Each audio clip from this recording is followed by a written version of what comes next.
All right, thank you for sharing me out, huh?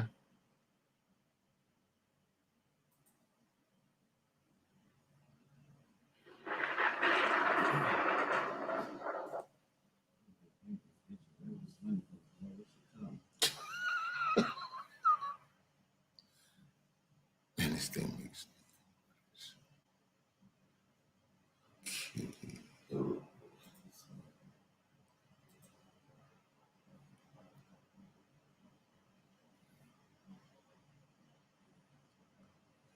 All right, let's go ahead and get started.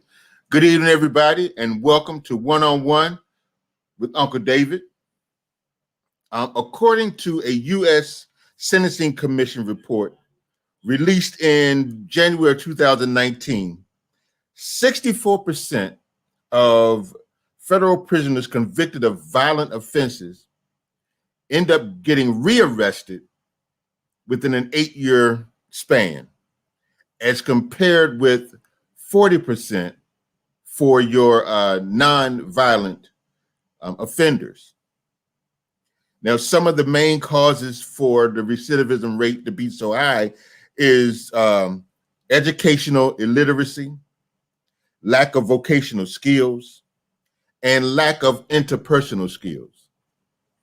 Also, I want to add that it may be also because of lack of a plan. Once they have been released back, they go back into the community, and they don't have a plan. So if you don't have a plan, you're just out there. Well, my guest tonight decided that, he saw firsthand during his incarceration what happens when you don't have the support within the system, and also when you get out. So when he got out, he decided that he would come up with a plan that would assist people and give them the support they needed, not only while they were incarcerated, but also after they went back out into the communities, and also to help their families during and after incarceration. So I want to commend this young man, and without further ado, he is the founder. See, this is what happens when you forget, when you get old. I'm sorry. He's the founder of Incarcerated and Females Incorporated, Mr. James Hutchings. Hey, James, how you doing? How you doing, sir? How you doing? Doing great. Uncle David. Thank you for coming on. I appreciate you. I appreciate you. Did I get it somewhat right? Yeah, you was right on point, brother. Right on point. Yeah. Well, like I said, before we get into the purpose of this interview, let's talk a little bit about George Floyd, the verdict. Everybody's was on pins and needles. Yes. People were on pins and needles because it's like, okay, we saw the trial, we saw the evidence, but we all know that it doesn't always work that way. So, it's like, what's really going to happen? I want them in general population. Yeah. I've heard that, Jim Pop. Everybody wants them to be there. Now the question is, will they do it? They don't. I heard they don't take too kindly of police officers that end up on the wrong side of the law once they get behind those gates. So it's a totally different thing. Yeah, most definitely. Here, I'm sure he'll be like at a Martha Stewart camp somewhere. Real Probably nice. so. Oh yeah. They'll take care of him. But then again, you never know. He's got to get there first. Yeah. So they'll take care of him. So what are your thoughts about the whole thing? Well, my question would be is, first of all, I would want to know if he has any remorse of what he done. Would that come in later on down the line once he gets some mental evaluation, or will he just always be like how the guy was that's killed Trayvon Martin? You know what I'm saying? Right. Make books and you know, bragging about it, almost getting deals and everything. Yeah, that's crazy. Was it Zimmerman or something? Yeah. Yeah, George Zimmerman. Yeah. No remorse. You know what I'm saying? So it kind of was like okay, I killed me. I did it. I did it. Yeah, I got away with it. So who gonna check me? Exactly. And he's a hero probably in most households right now. Oh yeah, bro. Like so is that police officer. In some ways, he's you know, they're like, okay, well, you took one for the team, and it's going to happen because you know they need to make an example, but you know that's not going to stop us, and that is I think that's the scary part. Is I saw something where it said, you know, we shouldn't go outside at this point because now, you know, because of this happening, the other side is mad. But, you know, I don't know. Well, you know, we got time to watch. You know, everybody was like how they was waiting on the verdict, was on their screens or on their laptops or on their TV. All eyes was on everything, on the media. So, you know, I'm sure, you know, once sentencing, they said that's gonna be like in another 60 days or something. So now I think that the judge said about 8 weeks. 8 weeks. Yeah, that is about that may be about close to 60 days. That's what 2 months.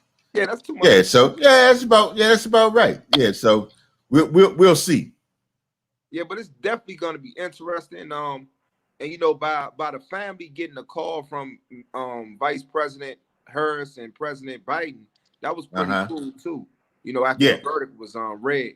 So, you know, it kind of, you know, puts us as I felt like us as a whole, as far as Black people, we had a win today. You know, I really do feel that. Yeah, but the question now is, you know, how long does that win, or how far does that win take us? You know, it's what are we going to do with it? Because a lot of times we get the win and we get complacent. And it's like, okay, we got it. We're in. Everything's fine. They're going to, you know, we're on equal footing. And then the floor drops. And you realize that in order for it to continue, you have to stay on them. You have to keep speaking up. Yeah, I believe that. You have to keep applying pressure. That's one thing that I always do myself, regardless of what victory of a battle we won, is always a war. So at the end of the day, you have to continue to apply pressure even when the good happens.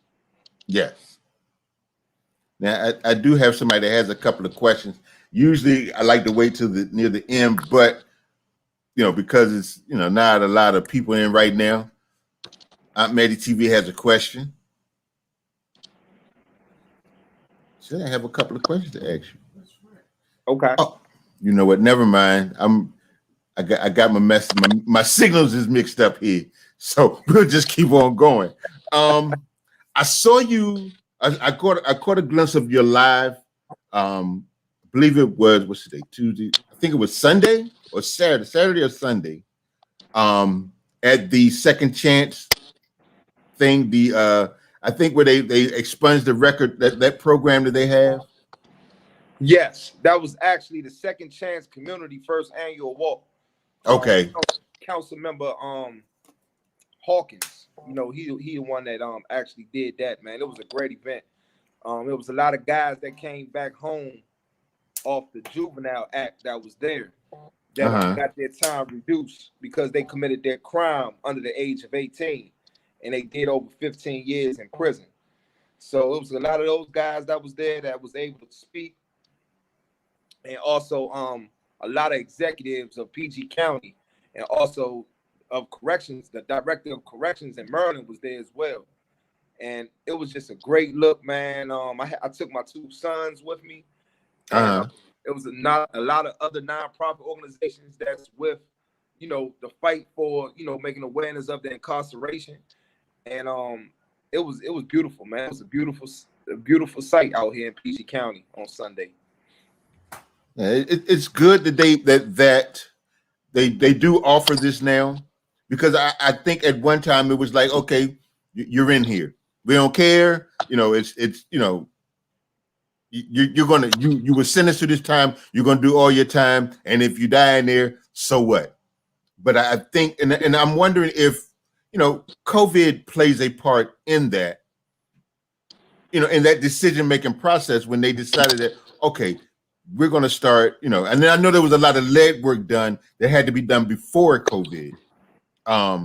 So I'm wondering, did that have, to your knowledge, did that have like any effect on, or was this going to happen regardless? Nah, it was all because of COVID. I personally was released due to the COVID. So I know for sure how they was treating me the 5 months prior while I was in for pretrial services. I mean, for pretrial while I was locked up, gave me no bond. They was very firm and strict on no bond. Right. So when COVID hit and they released me, I was actually the first DC jail inmate released prior to their trial. March 26th of 2020 due to the coronavirus in the jail. And they wasn't talking about releasing me at all the whole 5 months I was in there. I believe a lot of guys that came home that was doing a lot of time in prisons and might have had a lot of time left over on their sentence. I don't believe they would have been released either if it wasn't for COVID. COVID actually is a gift and a curse because we did lose some lives dealing with COVID. A lot of people lost lives and personal, things had happened. However, though, a lot of people gained a new life by being released due to the COVID as well, to start a new life or a lot of people started businesses as well. You know what I mean? So, COVID, like I say, it's a gift and a curse. I definitely believe. Well, I commend you for what you're doing in the community. I'm trying to make sure that when these people get out, that they have somewhere to go, somebody that, because that sometimes that helps, just knowing that there's somewhere where you can go and somebody says, hey, I got a plan, I can help you out. They just need that. They come out and they go back to the streets, and they a lot of times end up with the same people that they were hanging with before. So you are offering an opportunity for them to say, okay, look, bro, it's here now. You don't have to. I can't make you, but it's here. And sometimes that's what they need. Somebody to show them that they care. Yeah. And yes, sir. yeah. So is that how that came about when you were in and you saw, how it was going? What was your thought process? Well, when I seen guys that was like in and they might have been down for a long time, and maybe their support system may have died on them over the years, and their actions and the way that their emotions and stuff was, and the way that they had to basically get in how they fit in the belly of the beast. You know what I'm saying? Because they didn't have no money coming in, and the top job inside the prison system is only 42 cents an hour. You know what I'm saying? Wow. So it's like, you got guys that got to go to the store box man, meaning the store box man is you get an item from them, but you owe them 3 times that item when it's store day, whenever you can give it back to them. So, you got guys building up bills by that, so, I seen a lot of that, and that's what gave me the thought process of saying to myself, if these guys had a different or a support system from the outside that didn't even know them, that gives them a spark to their heart to maybe do better and not be bitter on the outside from inside, because that's what all starts at. Whatever you're doing inside, more than likely you're gonna do when you come home, because you have access to everything and anything inside. So, once I seen that of great guys that I knew personally, because I was living with them for 3.5, almost 4 years, I said I have to do something once I get released and be the voice for the voiceless, so that they can have at least a spark of hope. Like they say in the Bible, a mustard seed of faith can get you over the mountain. So that's my whole logic of that whole situation. And a lot of guys that I've been helping has been grateful, and females. I actually helped a female before as well in the last couple of years. So it's definitely making a difference of the spark of their heart, you know, getting that support. That is great. I like I said, I commend you. And when I first saw, because I be scrolling through Instagram trying to say, see, who can I invite? Who can I invite? Let's see, let me see. And it popped up, and I started reading, and I'm like, hey, let me see, reach out to this young man and see, because my thing is, it's only two ways to go. They're either going to say yes, I can, or no, I can't. And so I'm like, hey, I'm going to ask him and see what he says. Hopefully he says yes.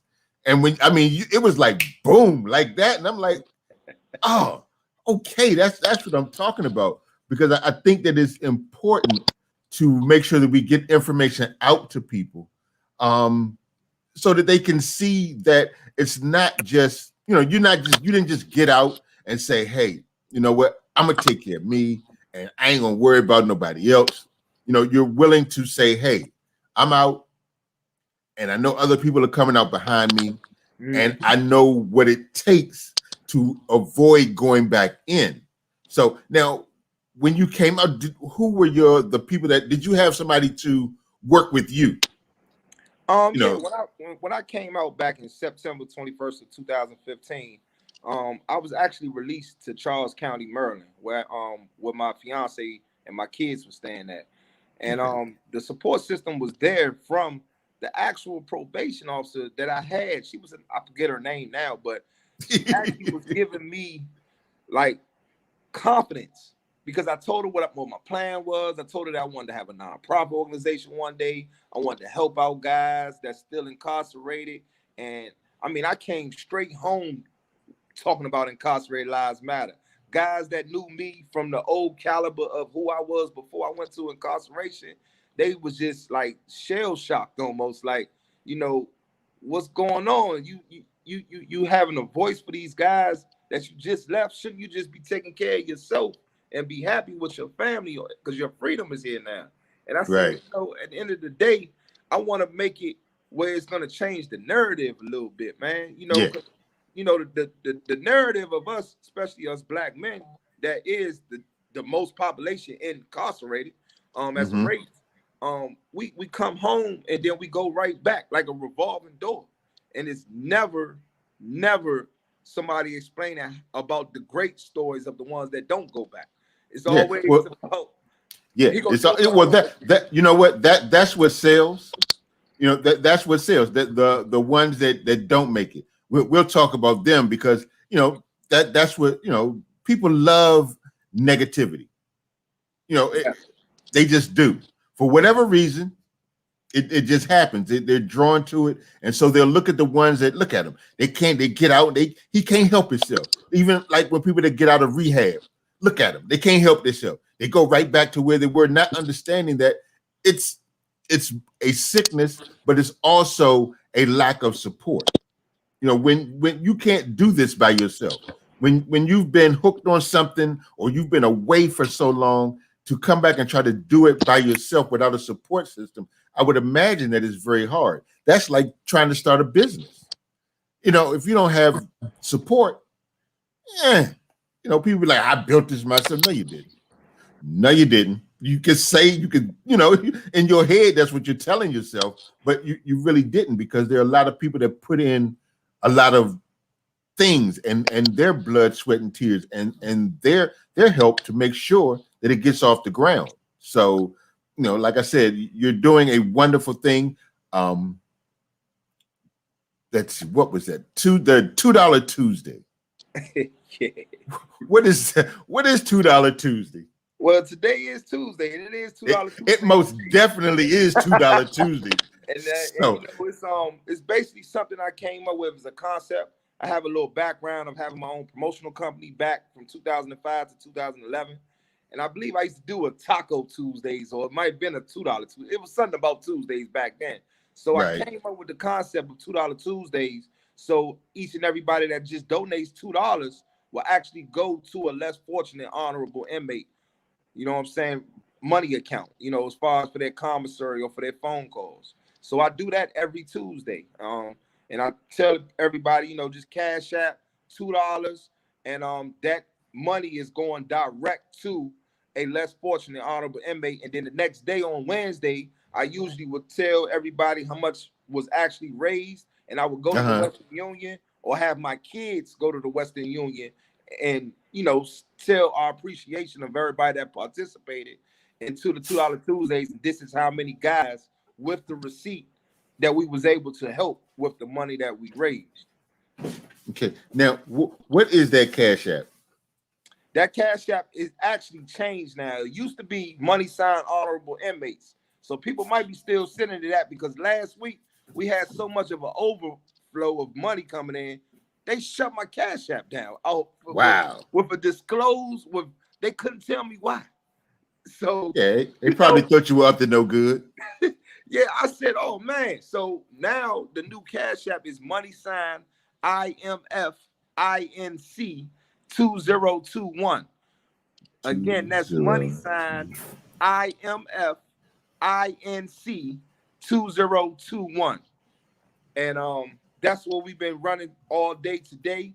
And most likely we'll be running that until, you know, further notice, until they give me my old Cash App back. So, well, I just dropped it in the chat. I'm gonna make sure. I appreciate that. Yeah, because, you know, like I said, what you're doing is amazing, and it helps somebody. You know, yeah. we don't know who, but you know, I think it is important to give back when you can. You know, I really think that is really important. But because I got you on, we're on Facebook too, so I'm just going to drop it in here too. Okay, take your time. And then, you know, like I say, at the end of the day, it helps guys and females that's incarcerated have a spark of hope. And that hope is what allows them to not be bitter or anything like that once they are released. They see that somebody helped them that didn't even know them. And then we also will have I do a monthly essay per month that I do recommend from the ones that use my services to write about what's going on in your family's life, what's going on your everyday life while you're incarcerated, what's going on, you know, the whatever's going on in your mind. Just let me know, you know, because it lets people get that stuff out of them that they can hold in, and then when you come out into this new world that you've been gone away for so long for, you know, the beasts will probably come out because you hold so much stuff in. So, you know, it's kind of like a strategy that I kind of, you know, use. And, you know, because I was doing that myself when I was doing time. So, you know, at the end of the day, it's about letting things out. So when you're home and you're free, you can enjoy your freedom. True that. True that. Somebody wants to know, is that under Chuck Brown? Yes, it's the Go-Go legend. PC Go-Go legend, Hall of Fame. Yeah. Anybody that don't know about Chuck, they need to learn about Chuck, man. Chuck. Yes, indeed, man. I mean, you could go anywhere, and you know how they would have the go-go bands. You would always have, like, there'd always be something that happened there. You know, a fight or breakout or whatever. But whenever it was Chuck, man, he come in there, and I mean, everybody, it was like, oh, we're not even having this. Uncle Chuck, we're gonna squash that. Exactly. Time. Exactly. Exactly, man. You don't fool with Chuck, man. He was the man, the Godfather. And the grown and sexy, they put the clothes on them. They put the suits on. You know, you don't wear no suits and no sir. You know, get all nice stuff. No sir. You putting that suit on, man. You going to Gucci store. You put your nail bag, all that stuff going on when Chuck was. Yeah, Chuck was definitely the man. You know, he put go-go on the map. Because I remember at 16 when it first came out, I'm like, okay, this ain't gonna last very long. You know, it's just a fad, and here we are sometime later, because I don't want to age myself, but you know, a long time later, and it's like, wow, this dude is, you know, go-go is still the thing. And you know, went through the whole Don't Mute DC, you know, thing, and You know, like, what are y'all doing? What you mean? You got to turn it down. You can't go down. Not in DC. You know? No, sir. No, sir. Now, it's kind of sad that it didn't go like, you know, worldwide, but it's okay. You know, it's still ours, and you know, it's cool. Oh yeah, we cherish it and we love it, man. Don't touch our go-go. Whatever you do, you can touch the White House. Just don't touch no go-go. Sir. You no, can't sir. And us. you and you better not say too much about Chuck, nor the mayor for life, Marion Barry. Marion Barry. You know, man, if you from DC, man, that dude, man, I mean, he was the absolute king of DC. Powerful. You know, yeah, powerful. He could, you know, in spite of all his digressions, he was still about the people. All the way about the people. You know. And now we know we got a guy now that's named Trayon White that's similar to Marion Barry. That's a councilman now. You know. And if he become mayor, man, woo, that guy right there is a pat. I've been honored to be able to have a personal, you know what I'm saying, and a genuine, respectful relationship with the guy, man. And he's all about for the people. I mean, for any and everything, he is the man, man. Trayon White, look out for him. Young guy too, young guy. All right, you go ahead.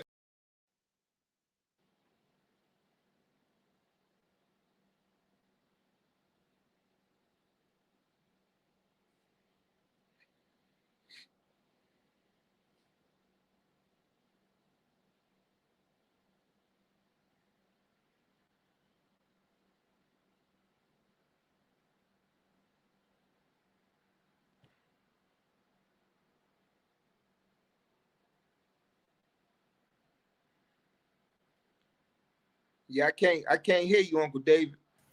Here I am. Nor see you. Oh, you coming back in now? Yeah, I had a little technical difficulty.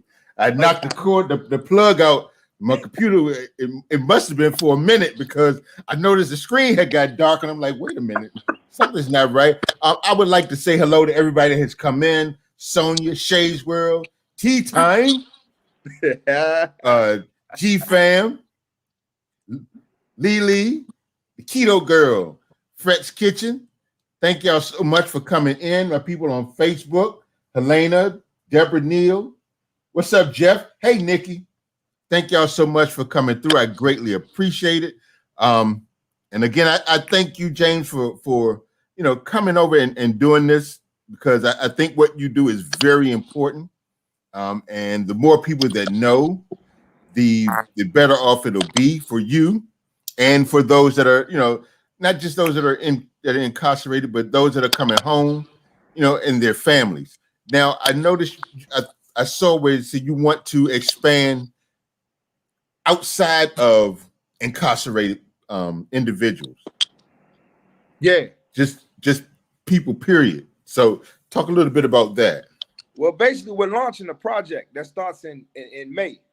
May 1st. We're launching a new program that we're having, and we're partnershiping with the Wright Foundation. Shout out to Sade and her husband. We're gonna do something with the youth. It's basically gonna be called the Teen Summit. If y'all familiar, back in the day, they used to have something called Teen Summit. But it's gonna have the youth and giving them a better way of living, and it's a very nice, very, very, very, very, very good program that started May 1st in the Ward 8 Southeast DC community. And for the guys, we're gonna be having a service what's gonna be called incarceration prevention for the youth. It ranged between the ages of 12 and 18, and we'll have guys come in, talk to them that's been doing time or that has caught their charge as a juvenile, and has their success story now on not going back after their release, and kind of let the youth kind of know the other side of criminal activity. Because they always glamour all the fun side of it.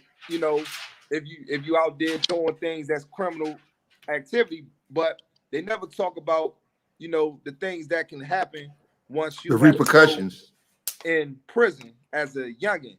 it gets real fast.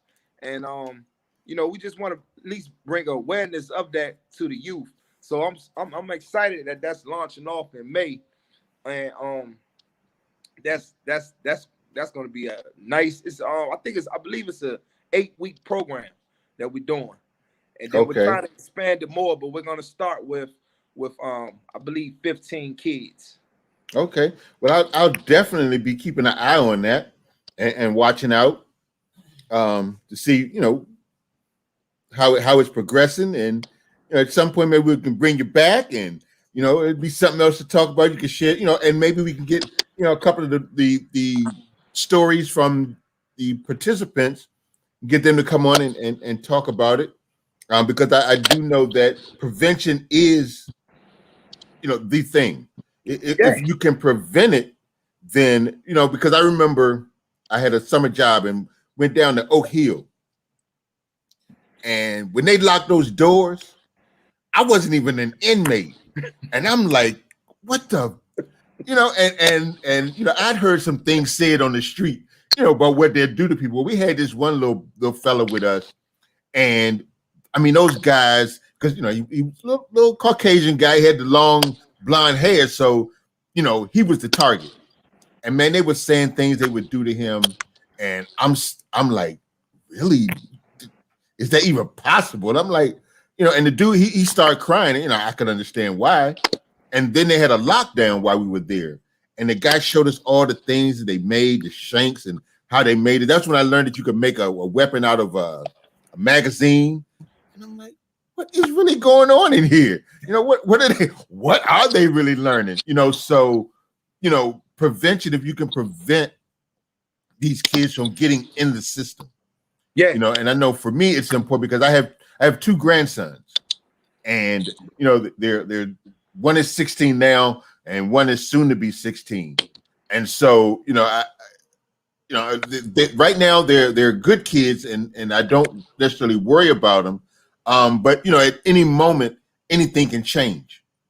So I think that it's important that we just stay on them and let them know that, this is what you can do. That, you see this, and they make it seem like it's fun, and like with Scarface and all these the videos, and you think that it's you're doing big time. But see, when you get caught and you stand in front of that judge, and they be like, 20 years, and you're like, uh-oh.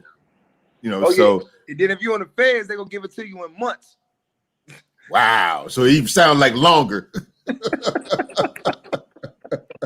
That's how they do you. They get to you in months. Man, but this yeah, I did everything I could to avoid those situations, because I knew that that just wasn't for me, especially after I went down there for that little summer job thing, and I saw how that worked.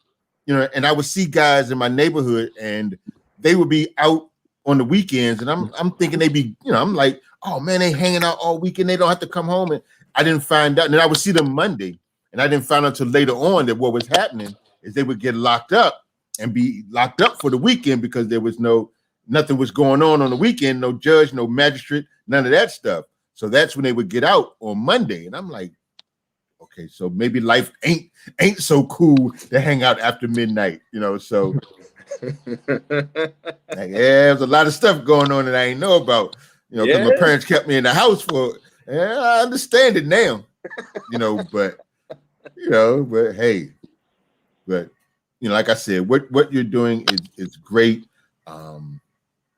I can't thank you enough for not only coming on the program, but for what you're doing, and giving these guys and these ladies an opportunity to make sure that they don't go back, that they don't become a permanent part of the system. Product of the environment. Yeah, because the system is set up for us to go astray and stay astray. Plain and simple. Now they can tell you that that's not how it is, but like I tell people, don't pee on my head and tell me it's raining. I mean, I didn't get to be almost 60 years old and didn't learn anything. I can see what's happening. You know, so yeah, it's definitely, and then it's definitely with all the technology now, you can see it even when you ain't in it now. You can see it when you ain't even in the streets. You can see the streets because so much technology with the cameras and the social media, and so because everybody has a camera. Everybody. They grab their camera and press record before they press 911. Yeah, that's what gets me. That's what gets me. You know, you see something happening, and rather than, hey, they may need help, maybe I should call the police. It's like, oh, I got to get this on video. You know, because everybody's looking for that viral video. Yeah, you know, even at the expense of somebody else. You know, but hey, like George Floyd has been vindicated. That's a great thing, and I think we should build on that because this guy should not be the first to pay for his crimes. I mean, he's not the first. He shouldn't be. He definitely shouldn't be the last. You know, it's about accountability. You know, everybody should be held accountable for what they do. You know, there's I've told my kids, I've told them since they were like little, that there are consequences and repercussions for every decision that you make. You know, so you have to be ready to deal with it. So I think what we need to do is make sure that we keep the press on. You know, stay vigilant. You know, because it's happening. You know, and you know, change is gonna come. Oh yeah, it's definitely this is the time right now when the attention is on us. This is the time for us to do what we need to do because we may never get this opportunity again to change the narrative of how life has been. So I'm a firm believer in that. Oh yeah, you have to get it while the getting is good. You know, yes. But now, does anyone have any questions? I have a couple of people on Facebook that are watching. A couple people in the chat. Do anybody have any questions for Mr. Hutchings?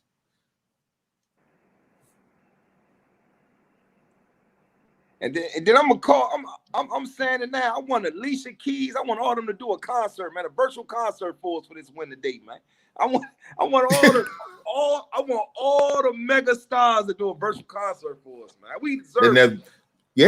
We deserve it. We deserve it.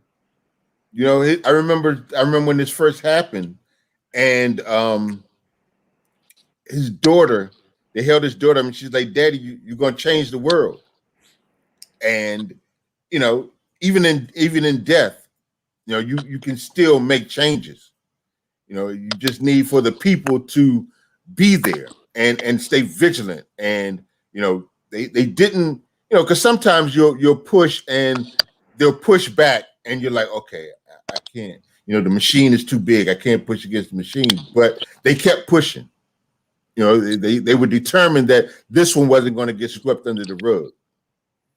You know, so it's like, okay, and I guess they figure, you know what? I guess we have to hold them accountable because if we don't, woo, oh, it was gonna be a mess. Especially after Maxine Walters got on there and said something. Yes, indeed. And they tried to put it on her. I'm like, really?